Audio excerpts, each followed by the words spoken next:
नहीं चलेगा क्या?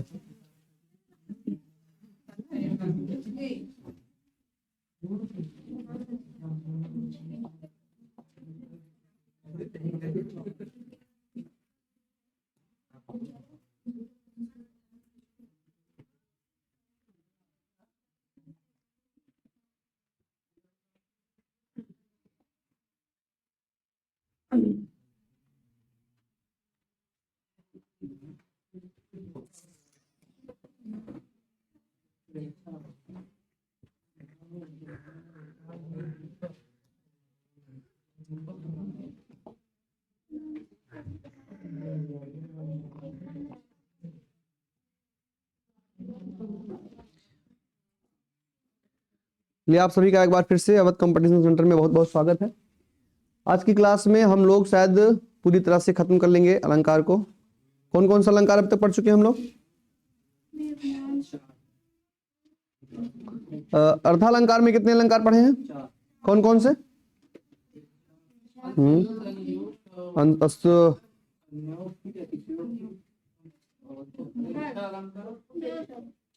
अनुप्रयास पढ़े कि नहीं?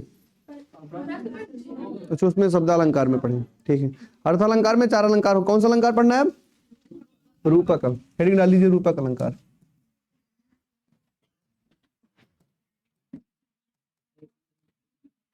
अभी एक ग्राफ बना के अच्छे से समझा रहे हैं आपको कि उत्प्रेक्षालंकार और रूपक अलंकार और उपमा अलंकार, इसमें लगभग थोड़ी कुछ बहुत समानताएं होती हैं और इन समानताओं को हम कैसे अलग करेंगे, कैसे स्पष्ट करेंगे कि कौन सा अलंकार है, इसके लिए आपको एक ग्राफ बनाकर अभी समझाया जाएगा, ठीक है। अब रूपक अलंकार में लिख लीजिए, जहां उपमेय में कोई भेद ना हो,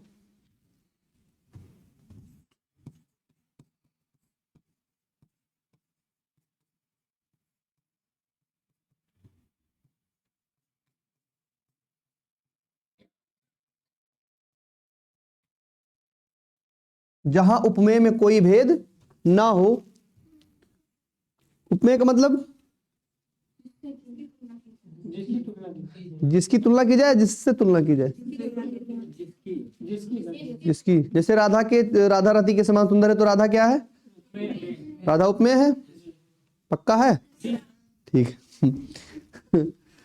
तो जहां उपमेय में कोई भेद ना हो, भेद का मतलब क्या है? यानी दोनों एक जैसा दिखाई पड़े। ऐसा जैसे हमने आपको अब तक बताया कि राधा रति के समान सुंदर है, तो राधा रति तो नहीं है, राधा रति के समान तो है, लेकिन रूपक अलंकार में क्या होता है? राधा को बिल्कुल रति मान लिया जाता है। तो अभी तक आप लोगों ने पढ़ा कि उपमा अलंकार में किसी दूसरे व्यक्ति की हमें उपमा दी जाती थी। जैसे राधा किसके समान है? रति के समान। तो राधा है और रति है, दोनों में समानताएं हैं, दोनों का इसमें जिक्र है। लेकिन हम रूपक अलंकार जब पढ़ेंगे तो ऐसा माना जाएगा कि राधा ही क्या है? रति है। राधा क्या है? रति है, ठीक है। तो आप लोगों ने क्या लिखा?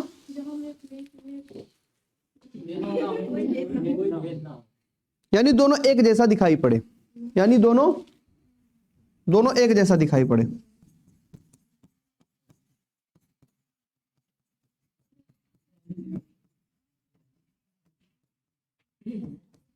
दोनों एक जैसा दिखाई पड़े, ठीक है। जहां कोई भेद ना हो, दोनों एक जैसा दिखाई पड़े, वहां पर कौन सा अलंकार होता है? रूपक अलंकार होता है।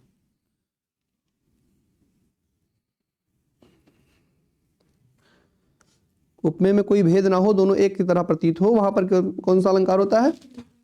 रूपक अलंकार होता है, ठीक।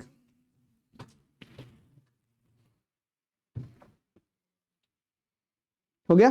रूपक अलंकार। जैसे एग्जाम्पल देख लीजिए,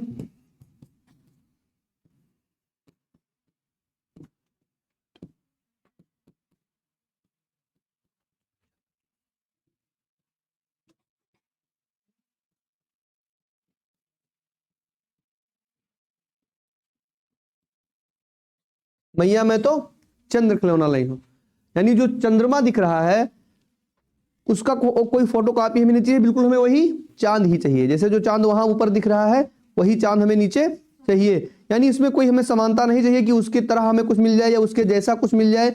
हमें चाहिए तो केवल क्या चाहिए, चंद्रमा चाहिए। भगवान कहते हैं मैया मैं तो चंद्र खिलौना लाई हूं, यानी जो चंद्र दिख रहा है, चंद्रमा दिख रहा है, मुझे खिलौने के रूप में क्या चाहिए, वो चंद्रमा चाहिए। ठीक, एक एग्जाम्पल और लिख लीजिए।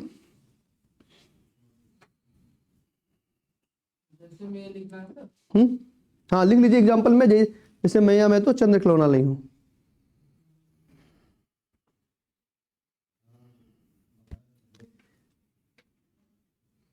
मैया मैं तो चंद्र खिलौना नहीं हूं।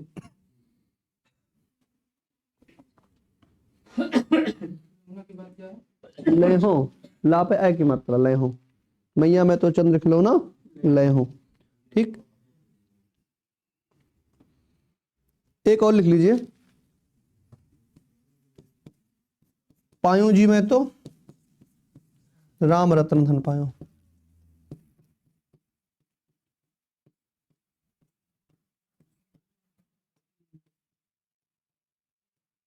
इसमें तो नहीं कहा गया है कि राम रतन के समान धन मिला, मैं तो राम राम का जो रत्न है, यानी उसको डायरेक्ट पाने की बात की जा रही है। इसमें ऐसा नहीं कहा गया है कि मैं राम रत्न के समान दूसरा धन प्राप्त कर चुका हूं।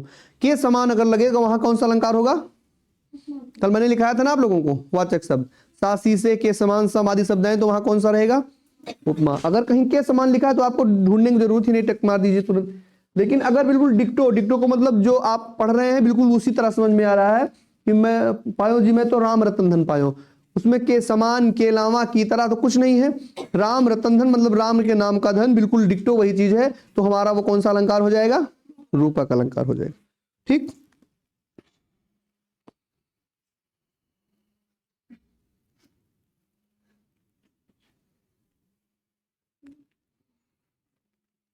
चलिए अब एक ग्राफ बना के आपको समझाते हैं। एक तरफ लिख लीजिए उपमा,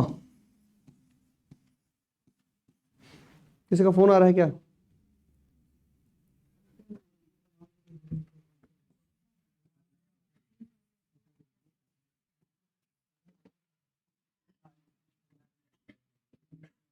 एक तरफ उपमा हो गया, एक तरफ उत्प्रेक्षा हो गया, और एक तरफ क्या हो गया, रूपक हो गया। जैसे देखिए, अब वो उपमा में क्या होता है, एग्जाम्पल क्या लिखा है उपमा में, इसमें समानता या तुलना की जाती है। क्या की जाती है, समानता या फिर मतलब उसके समान। ठीक है, समानता या तुलना। और इसमें मान लिया जाता है, किसमें, उत्प्रेक्षा में। किसी को देख के मान लिया हाँ श्रीदेवी है, तो किसी को देख करके मान लिया जाएगा, हालांकि वो ऐसा नहीं है। किसी को देख के मान लिया जाएगा तो इसमें संभावना होती है। क्या होती है,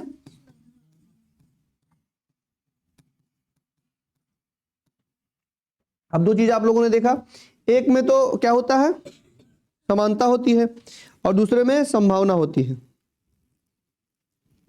और इसमें कोई भेद नहीं होता।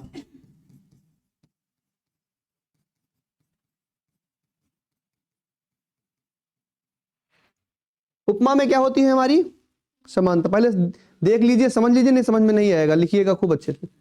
उपमा में क्या होती है, समानता। उत्प्रेक्षा में क्या होता है, संभावना, यानी मान लिया जाता है। और रूपक में क्या होता है, कोई भेद नहीं होता। ठीक, देखिए जैसे किसी का एग्जाम्पल देते हुए आप कह रहे हैं कि जहर के समान रूप,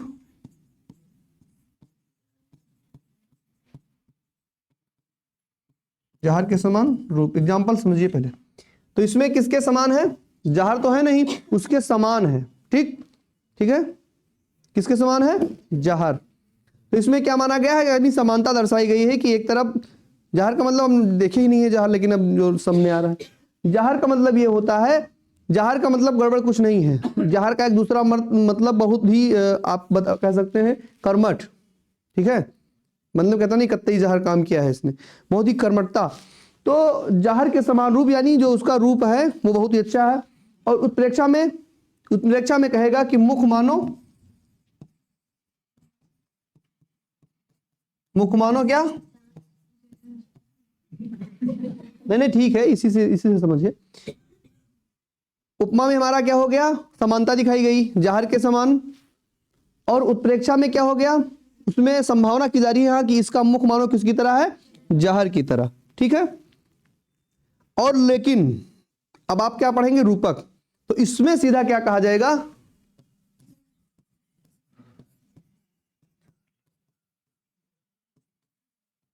जहर लग रही हो, तीनों अलग हो गया, ठीक है। देखिए समझिए, इसमें समानता है, उसकी तरह है, ठीक है, और इसमें मान लिया गया है, लेकिन रूपक में कोई मानता समानता नहीं है ना, बिल्कुल डिक्टो है इसी तरह।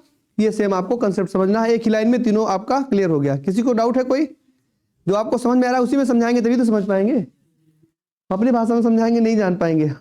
हमने ऑब्जर्व किया है ना काफी दिनों से ये चीजें। अब समझ में आ गया होगा ना सबके, अब लिख लीजिए।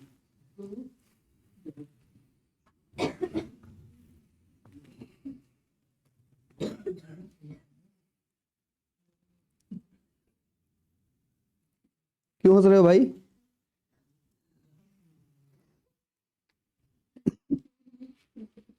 क्या गड़बड़ है इसमें, कोई हंसने वाली बात है?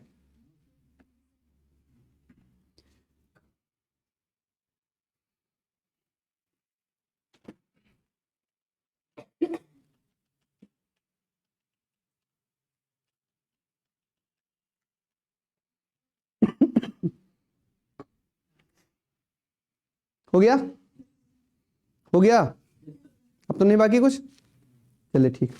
अब कौन सा अलंकार हम लोग पढ़ेंगे, कौन सा बच रहा है रथा में? एक अलंकार पढ़ लीजिए, प्रतीप अलंकार, ये भी अच्छा है।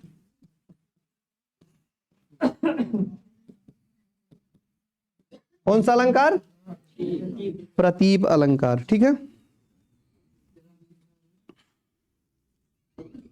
आइए,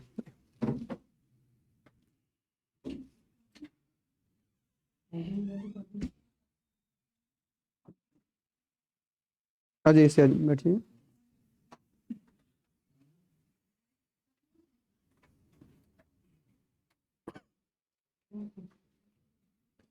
चलिए, कौन सा अलंकार पढ़ना है हमें? प्रतीप अलंकार। चलिए, इसमें थोड़ा समझने वाली बात है। प्रतीप अलंकार में क्या है, हम लोगों ने अभी उपमा पढ़ा है अलंकार, तो उसमें संभावना व्यक्त की जाती है, लेकिन ये थोड़ा उल्टा अलंकार है। लिख लीजिए इसमें थोड़ा, देखिए, प्रतीप अलंकार उपमा का उल्टा होता है।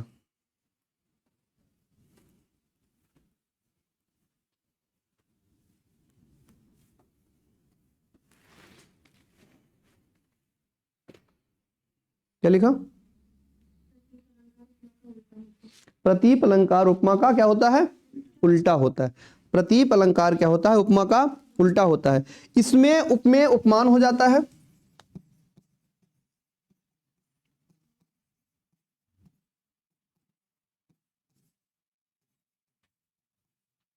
इसमें उपमेय उपमान हो जाता है, वह उपमान क्या हो जाता है, उपमेय।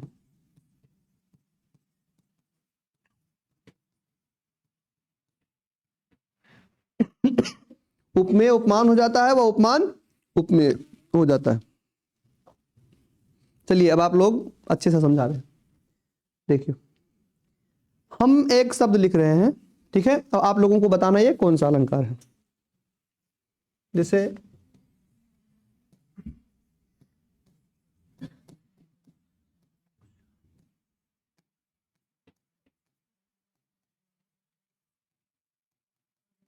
कौन सा अलंकार है, ठीक है, सब लोग इधर देखिए, पहले लिखिए मत। मुख किसके समान है, चांद के समान लगा है, तो कौन सा अलंकार हो जाएगा यहाँ, उपमा अलंकार। मुख किसके समान है, चांद के समान, कौन सा अलंकार हो गया, उपमा अलंकार। लेकिन अब जो हमारा मुख था उसको उसकी तुलना किससे कर दी गई है? चांद से। तो अब उसकी तुलना कर दी गई है तो ये हमारा उपमा अलंकार हो गया। लेकिन इसके उल्टा जब चांद की तुलना ही मुख से कर दी जाए तो कौन सा अलंकार हो जाएगा? प्रतीप अलंकार। अब आ गया समझ में? जैसे बोलिए। अच्छा ठीक। जैसे मुख चांद के समान है, हो गया।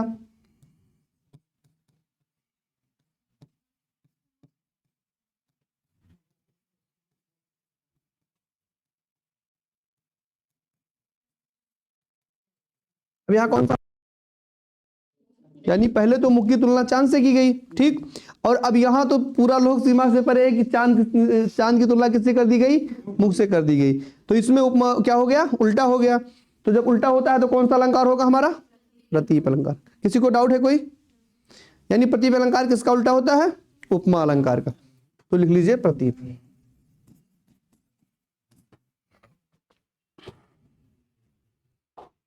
समझ में आ रहा है? सबको आ रहा है समझ में?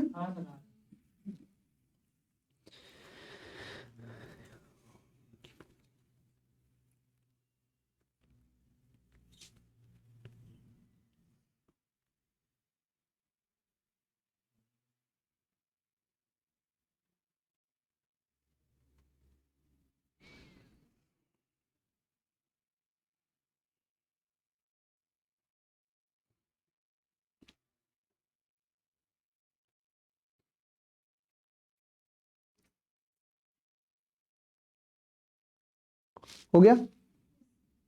एक एग्जांपल और लिख लीजिए ताकि अच्छे से डाउट क्लियर हो जाए ना। जैसे लिखिए।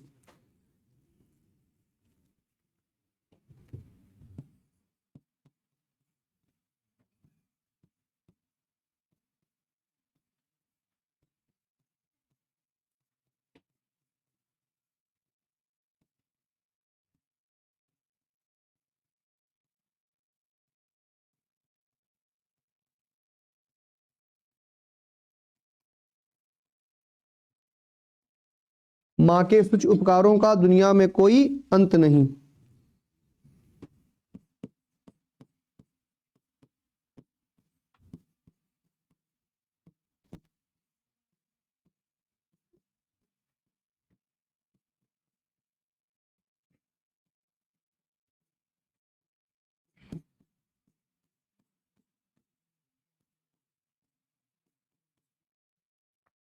ठीक है। माँ के कुछ उपकारों का दुनिया में कोई अंत नहीं, निस्वार्थ साधना पथ पर माँ जैसा कोई संत नहीं। यहां ऐसा बताया गया है कि निस्वार्थ भावना के लिए देखा जाए तो माँ के समान किसको फेल बताया गया है? संत को। यानी माँ के सामने संत का भी कोई मेल नहीं है। जिस प्रकार से उसके मुख के सामने चंद्रमा का कोई भी रोल नहीं है, उसका मुख मानो उसके मुख से चंद्रमा की तुलना कम पड़ गई है, उसी तरह अगर माँ की तुलना की जाए तो दुनिया में कोई संत माँ के बराबर नहीं है। ठीक है, दुनिया में कोई संत किसके बराबर नहीं है? माँ के बराबर। यहां पर कौन सा अलंकार हो जाएगा फिर? प्रतीप अलंकार। ठीक, अब आ गया समझ में? ये उतार लीजिए डिक्टो। माँ के सुच उपकारों का दुनिया में कोई अंत नहीं। ठीक है, इसका उदाहरण अर्थ बताना है क्या? मतलब इसमें साफ साफ लिखा है माँ के सुच उपकारों का दुनिया में कोई अंत नहीं, यानी माँ ने जो हमारे ऊपर उपकार किया है उसका कोई अंत नहीं है। जिस प्रकार से उन्होंने हमारे ऊपर अपना समय, अपना हर चीज व्यय किया है, उसका कोई अंत नहीं है। निस्वार्थ साधना पथ पर, निस्वार्थ का मतलब बिना किसी स्वार्थ के, जिस तरह से हमारे पीछे हमारी माँ ने हमारी सेवा की है, माँ जैसा कोई संत नहीं। क्योंकि फर्स्ट वाले लाइन में मतलब उपमा अलंकार होगा। माँ के कुछ उपकारों का क्यों, आपको कैसा क्या लग गया इसमें कि उपमा अलंकार है? के लगा तो के लगेगा तो उपमा हो जाएगा। उसमें के समान या सासी से कुछ सम है, ऐसा लगा है कुछ? तो के तो हर लाइन में आएगा, बिना का की कहाँ लाइन आएगी? अभी आप वो पढ़ेंगे क्या कहते हैं, कारक। कर्ता ने कर्म को करण, तो उसमें पता चलेगा कि कारक में आएगा, ये कोई समाप्त में नहीं आ रहा। ठीक है, पढ़िए, लिख लीजिए इसको।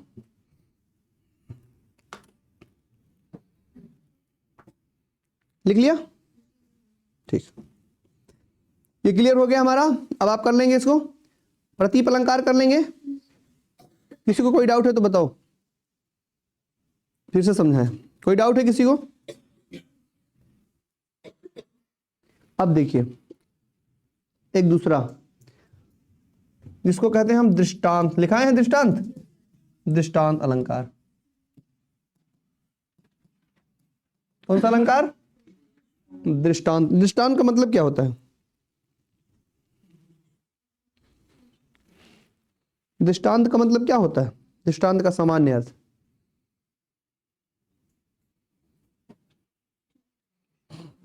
आदमी कहता है मैं आपको एक दृष्टांत दे रहा हूं। दृष्टांत से संबंधित तो शब्द है उदाहरण। मैं आपको एक दृष्टांत के माध्यम से, मतलब एक उदाहरण के माध्यम से समझा रहा हूं। तो दृष्टांत उदाहरण हमारा इंपॉर्टेंट उदाहरण है। तो देखिए हम दृष्टांत उदाहरण में क्या करते हैं, जैसे हमने आपके पास कोई बात है, आप किसी बात को जानते हैं और उस बात को प्रमाणित करने के लिए हमने उसी तरह से दूसरी बात आपको समझाई। आपने कोई केस आपके पास अटका है या आप कहीं जगह पर फंस चुके हैं और आप हमसे अपनी बात शेयर कर रहे हैं, बिल्कुल उसी तथ्य पर आधारित मैं भी अपनी कोई पुरानी बात आपसे बता रहा हूं। तो उसमें कौन सा अलंकार आ जाएगा? दृष्टांत। यानी आपने अपनी बीती हमें सुनाई और आपके तर्ज पर हमारे साथ जो बीता है मैंने भी आपको सुना दिया, तो कौन सा अलंकार हो जाएगा वहां? दृष्टांत। आया समझ में? लिख लीजिए। एक वाक्य को प्रमाणित करने के लिए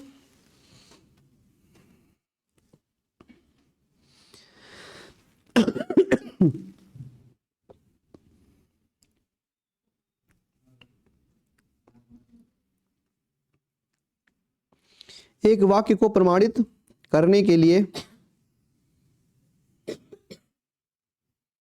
एक वाक्य को प्रमाणित करने के लिए वैसे ही अर्थ में दूसरे वाक्य का सहारा लेना। एक वाक्य को प्रमाणित करने के लिए, एक वाक्य को क्या करने के लिए? प्रमाणित। एक वाक्य को प्रमाणित करने के लिए वैसे ही अर्थ में दूसरे वाक्य का सहारा लेना। दूसरे वाक्य का सहारा लेना।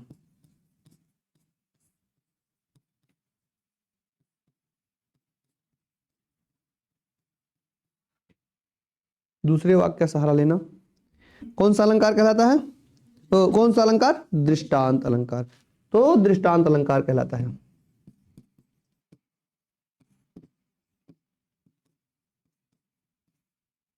कौन सा अलंकार कहलाएगा? दृष्टांत अलंकार कहलाएगा।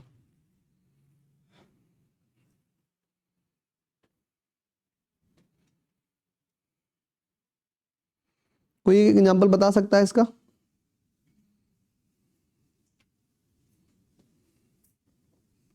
नहीं बता सकता? सोचो, थोड़ा माइंड पे प्रेशर डालो।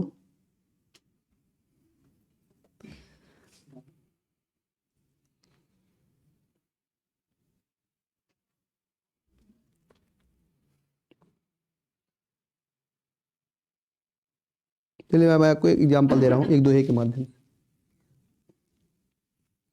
ठीक है?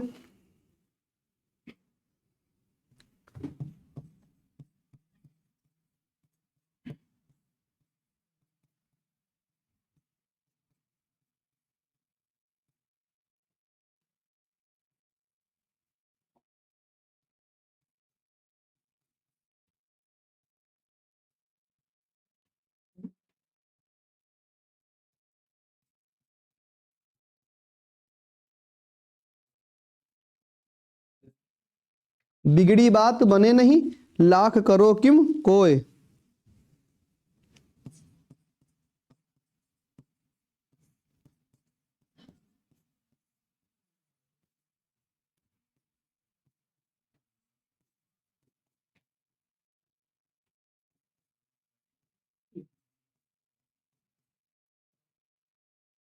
देखिए क्या लिखा है?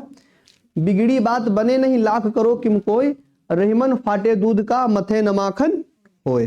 ठीक, जैसे आदमी, किसी को कोई बात गड़बड़ हो गई, मानी हमारी आपसे कोई वार्ता थी और वार्ता सफल नहीं हुई, बात गड़बड़ हो गई, तो एक पंक्ति में तो क्या बताया गया है कि बिगड़ी बात बने नहीं, लखे लाख करो किम कोय। यानी कोई अगर बात गड़बड़ हो गई किसी तर्ज पर, वार्ता स्वरूप कोई बात गड़बड़ हो गई, तो कितना भी प्रयास कर लेने पर वो सुदृढ़ नहीं हो सकती। कोई दो व्यक्ति बात करते हैं, उनका गड़बड़ हो गया, नहीं बातचीत हो रही है, फिर वो बहुत प्रयास कर लें उस दौरान, तो वो संभव नहीं हो सकता। और उसको बताने के लिए एक एग्जाम्पल नीचे दिया गया है। क्या एग्जाम्पल दिया गया है कि रहीमन फाटे दूध का मथे न माखन होए। जिस प्रकार फटे हुए दूध को कितना भी आप मथेंगे उसमें से मक्खन नहीं निकलेगा। निकलेगा? कितना भी आप मत लीजिए फटे दूध को तो उसमें मक्खन नहीं निकलेगा। उसी प्रकार यदि आपकी बात कोई बिगड़ गई हो किसी से, तत्काल आप उसको सुलझाने की कोशिश करें तो सुलझेगी। उस टाइम तो नहीं सुलझेगी, बाद में हाथ पैर जोड़ने चाहे मान ही जाए।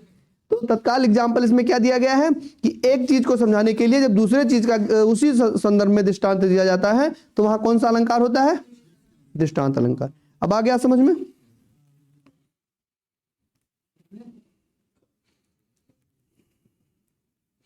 एक और एग्जांपल दे दें? हाँ बिल्कुल बिल्कुल, अरे बिल्कुल भाई।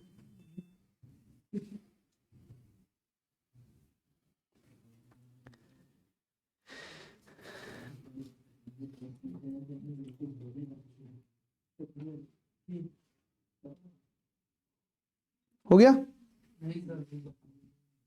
सर लाख करो किम कोय यार, हमको ऐसा डिमोटिवेट करते हो तुम। लाख करो किम कोई नहीं, सही है, बोलना चाहिए। रहीमन फाटे दूध का मथे न माखन होए।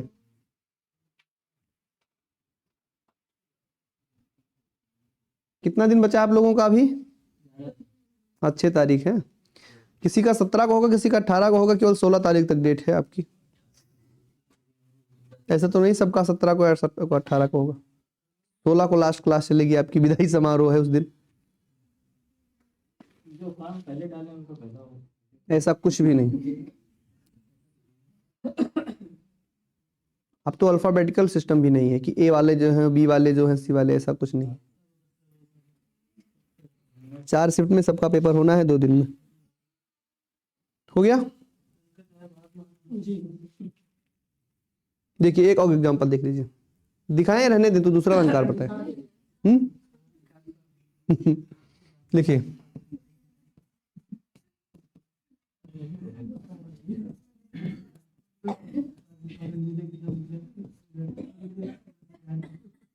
बात मत करिए भाई, हम लिखा रहे हैं तो आप लोग बात करेंगे बैठ के।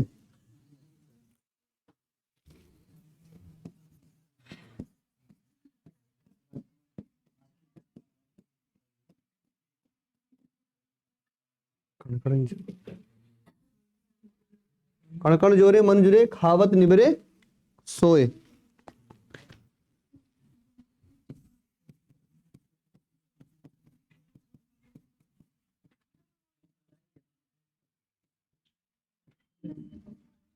बूंद बूंद ते घट भरे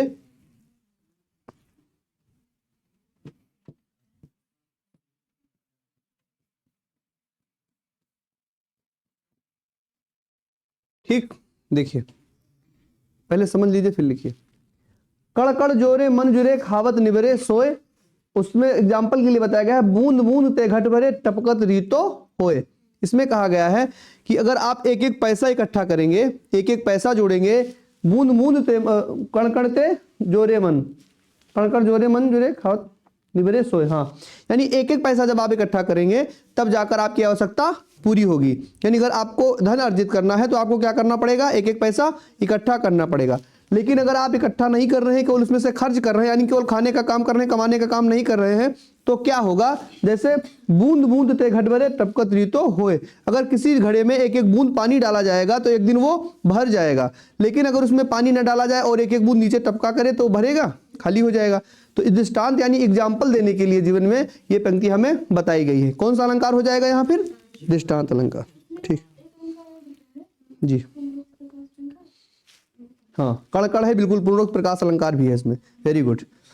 इसमें वो शब्द की आवृत्ति बार बार है, तो यहाँ पर कौन सा अलंकार है? पूर्णोक्त प्रकाश अलंकार। ठीक, और दोनों लाइन में है। ठीक, दोनों सही रहेंगे बिल्कुल। आप डाउट में मत रहिए कि दोनों पूछ लेगा।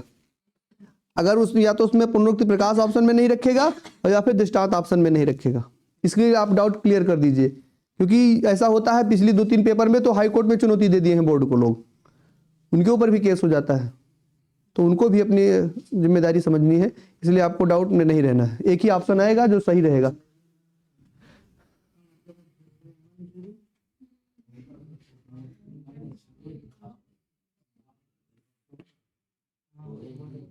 चलिए, हो गया,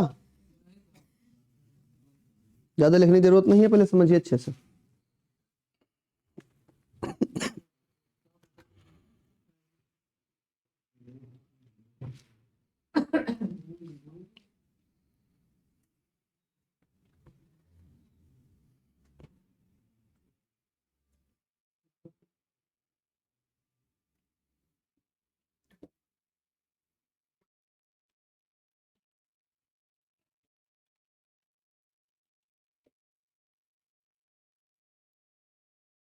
लिख लिया?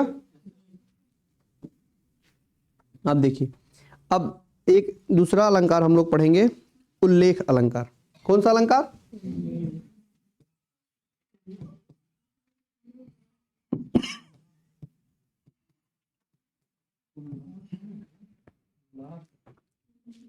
उल्लेख अलंकार, ठीक है। उल्लास है, उल्लेख है, तो ब्रैकेट में उसको उल्लेख लिख लीजिए। उसका संधि विच्छेद करेंगे तो उत प्लस लास आएगा, जिसका शाब्दिक अर्थ यही होता है। अभी आप लोगों ने संधि नहीं पढ़ा है तो इसलिए समस्या आ रही है, एक ही बात है दोनों की।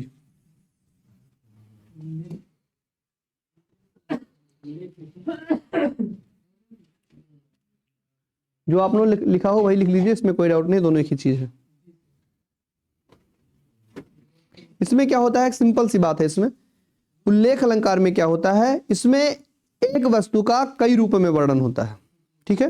वस्तु तो एक ही रहेगी, लिख लीजिए, इसमें एक वस्तु का कई रूप में वर्णन होता है।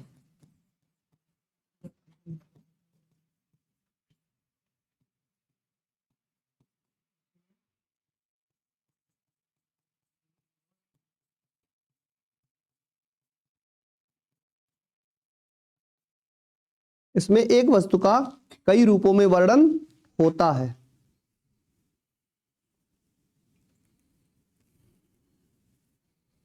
यानी जितनी भी चीज आप बोले सब में उसी का एग्जाम्पल, जितनी भी चीज बोले हर चीज में उसी का एग्जाम्पल।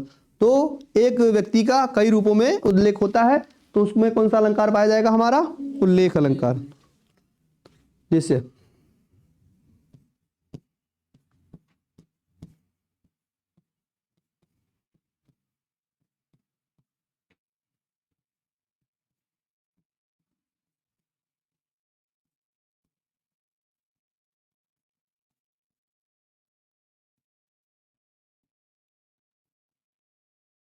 क्या है? तू रूप है किरण में, सौंदर्य है सुमन में।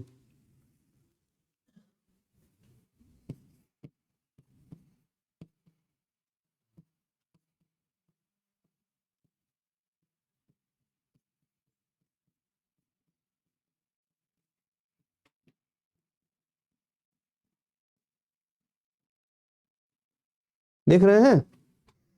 ठीक है, एक ही व्यक्ति का बार बार, मतलब जितना भी एग्जाम्पल आप ले रहे हैं सब में एक ही व्यक्ति का उदाहरण दिया जा रहा है।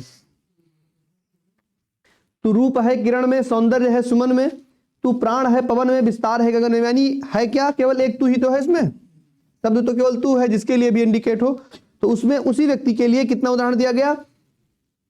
मतलब उसका रूप किसकी तरह है? किरण की तरह। उसका सौंदर्य किसकी तरह है? फूल की तरह। उसके प्राण कैसे हैं? पवन की तरह, हर जगह उड़ रहे हैं। उसके विस्तार कैसे हैं? गगन यानी आसमान की तरह, ठीक है। तो उसमें एक ही व्यक्ति का उल्लेख बार बार किया गया है। यहां कौन सा अलंकार होगा हमारा? ठीक,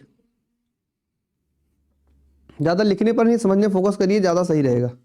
ज्यादा लिख लेंगे तो ज्यादा याद करना पड़ेगा, थोड़ा तो याद नहीं होता, ज्यादा कैसे याद होगा? अपने आप सोच लीजिए। पर हिंदी याद हो जाता है लेकिन और कोई नहीं याद होता।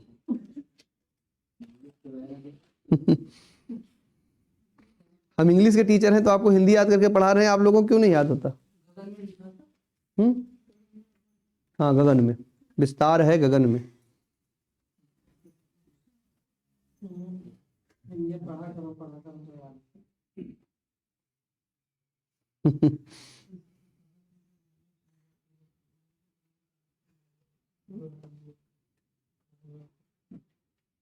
हो गया? अब देखिए संदेह अलंकार। संदेह अलंकार लिखा है, अर्थालंकार में संदेह अलंकार नहीं है? हाँ? है ना? संदेह अलंकार, संदेह अलंकार क्या होता है?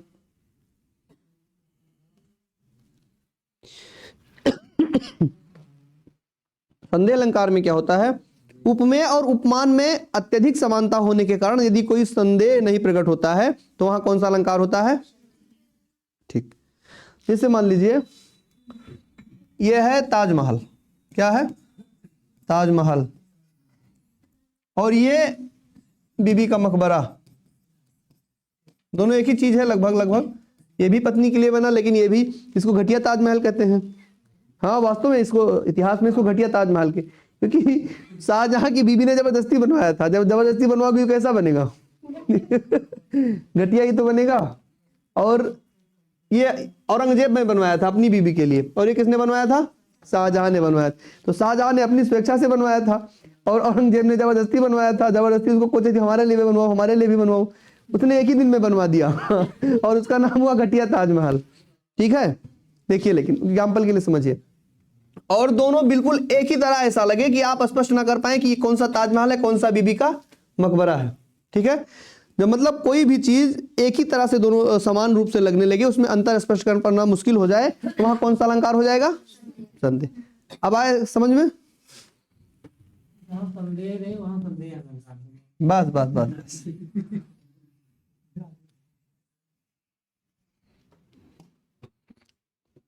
लिख लिया आप लोगों ने?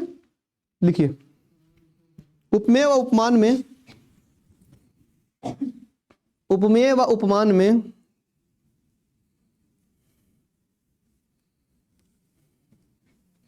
उपमान में अत्यधिक समानता के कारण, उपमेय व उपमान में अत्यधिक समानता के कारण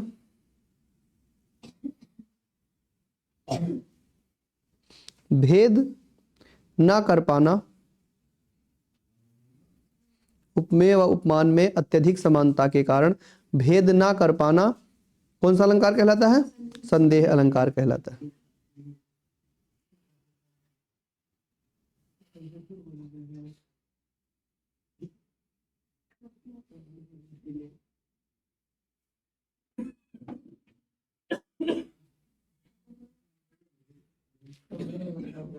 कौन सा अलंकार कहलाता है? संदेह।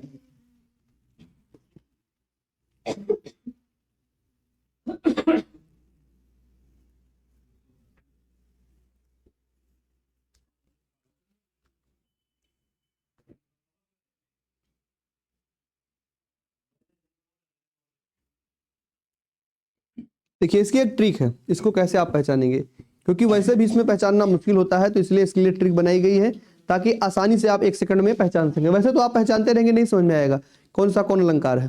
तो इसकी एक ट्रिक लिख लीजिए, लिख लीजिए ट्रिक। इसकी एक ट्रिक है। ट्रिक क्या है? तो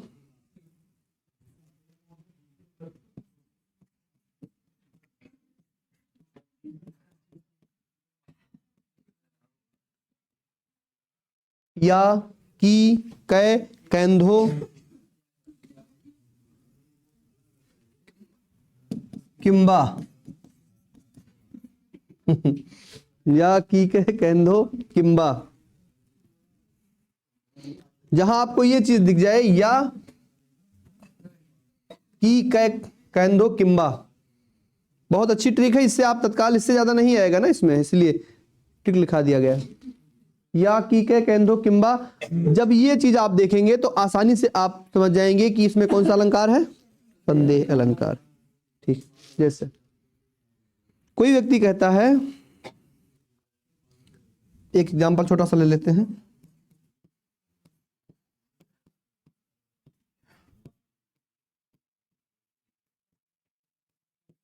अब इनकी आंख से इतना नहीं दिख रहा है कि इनको नहीं पता रहा है मुंह है या चंद्र है। ठीक है, तो इनको इसमें अंतर स्पष्ट नहीं हो रहा है, न मुंह में और चांद में इनको अंतर स्पष्ट नहीं हो रहा है। तो बीच में क्या आ जाएगा? यहाँ या। जब यह आ जाएगा तो हमारा कौन सा अलंकार हो जाएगा? संदेह अलंकार। ठीक है, जैसे विरह है या वेदना है।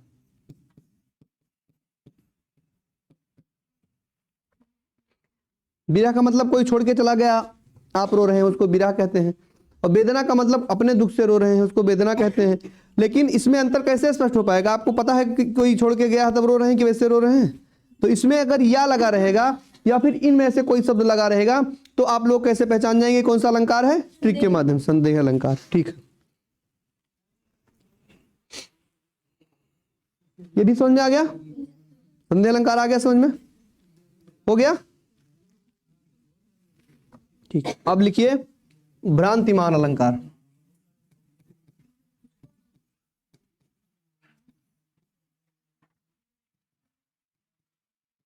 कौन सा अलंकार? भ्रांतिमान अलंकार।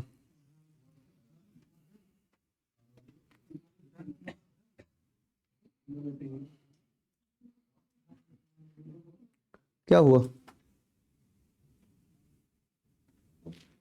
भ्रांतिमान अलंकार लिखिए, जहां समानता के कारण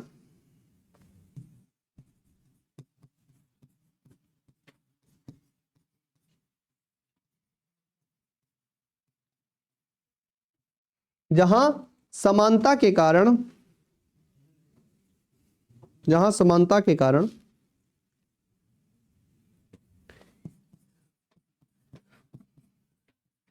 किसी वस्तु में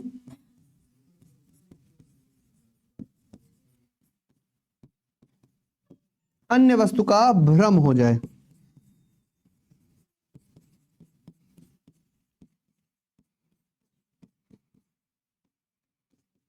तो वहां कौन सा अलंकार होता है? भ्रांतिमान।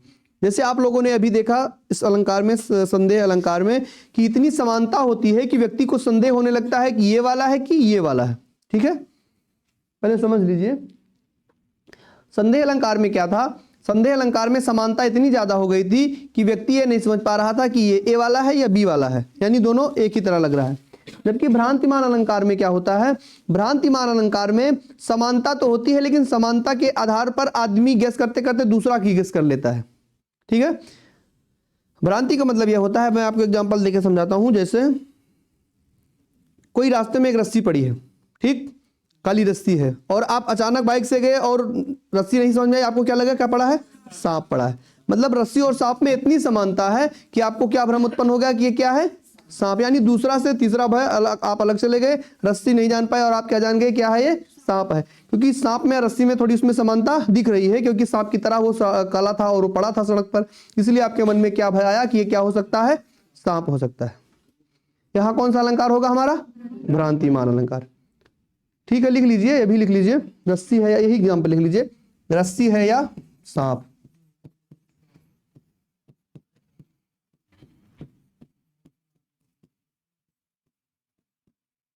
रस्सी है या सांप है।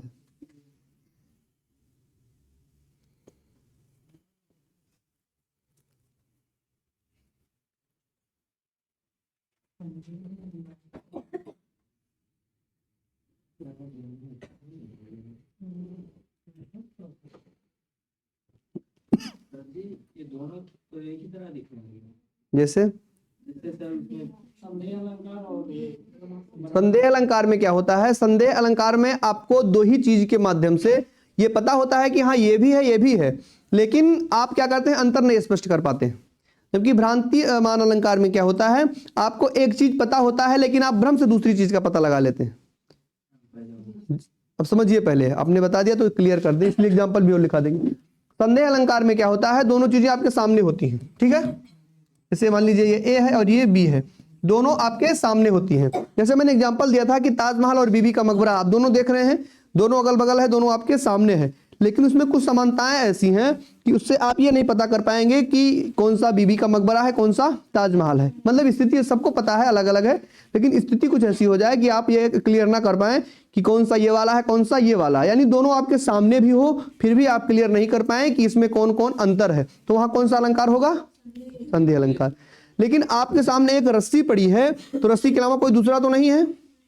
दूसरा ख्याल स्वतः आपके दिमाग में आ जाए कि ये रस्सी नहीं, ये सांप हो सकता है। संदेह अलंकार में दो चीजें आपके पास थी, लेकिन फिर भी आपको डाउट था। बल्कि भ्रांतिमान अलंकार में केवल एक ही चीज आपके पास है और उसी चीज के आधार पर आप दूसरे चीज का भ्रम उत्पन्न कर लेते हैं, तो वहां कौन सा अलंकार होता है? भ्रांतिमान। अब आया समझ में? एक एग्जाम्पल और लिख लीजिए।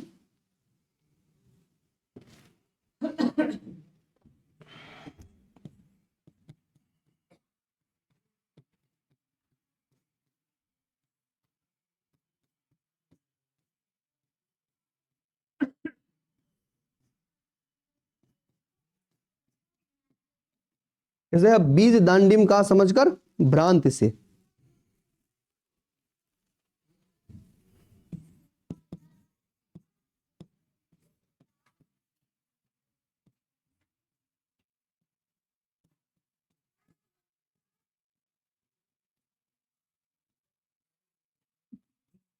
देखकर सहसा हुआ सुखमौन है। बीज दांडिम का समझकर भ्रांति से, देखकर सहसा हुआ सुखमौन है।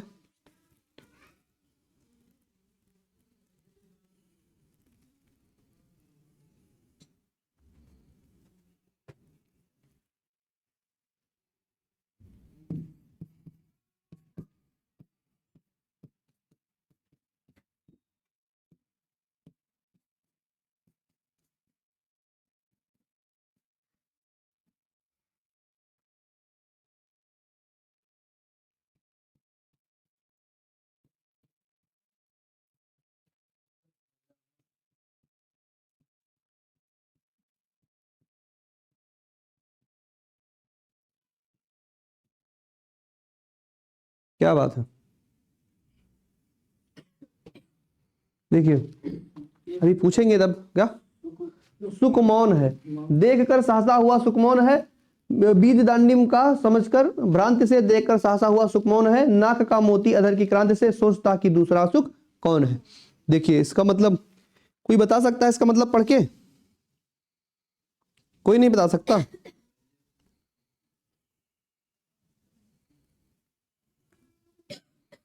कोई पक्षी है, जैसे आपने देखा होगा कि अक्सर आपके बाइक में जो शीशा लगा होता है, कोई पक्षी आकर उस पर टोट मारता है क्योंकि उसमें कोई दूसरा पक्षी उसको दिखता है। ठीक है, तो ये एक पक्षी है, एक सुग का मतलब एक सुग्गा, एक तोता है, और ये पहाड़ पर उड़कर चला गया है। और इसको पहले सुन लीजिए, इधर समझ लीजिए, उसके बाद लिखिएगा।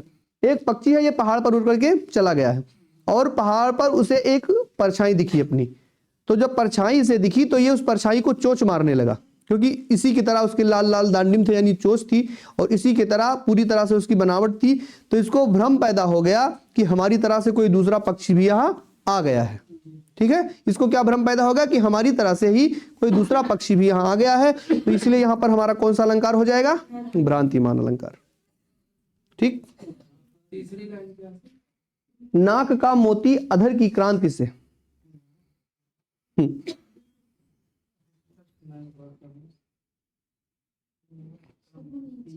जी, यहां सोचता है कि दूसरा सुख कौन है।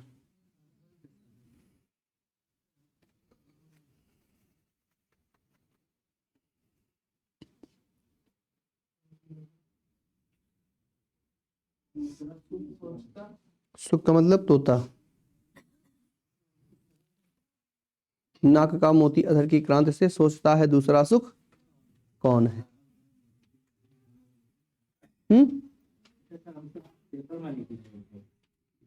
अब हम राइटिंग ऐसा हम क्या कर सकते हैं उसमें? हम हमारा खुद ऐसा है।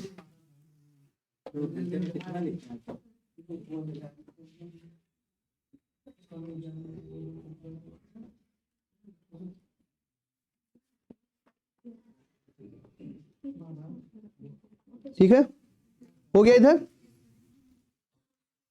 अब अगला अलंकार हमारा आएगा उपेय उपमा।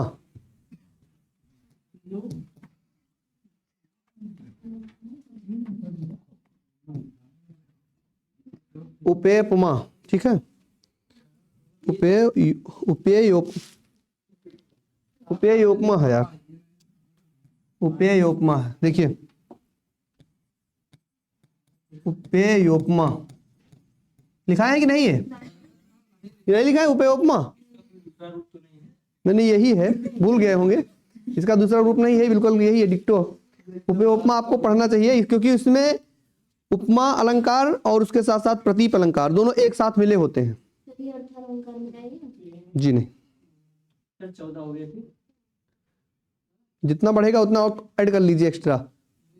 ये हमें अचानक याद आ गया है इसलिए आपको बताएंगे। चलिए ठीक है, आज तो टाइम नहीं बचा है। क्या अर्थालंकार में लिखिए ना।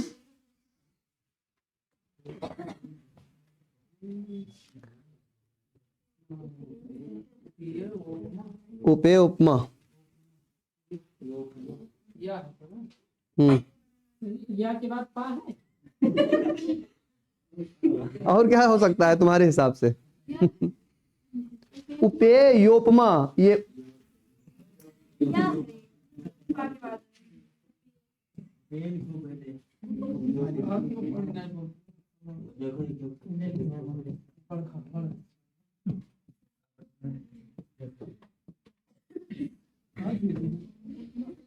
आ गया समझ में? अभी भी डाउट है कोई?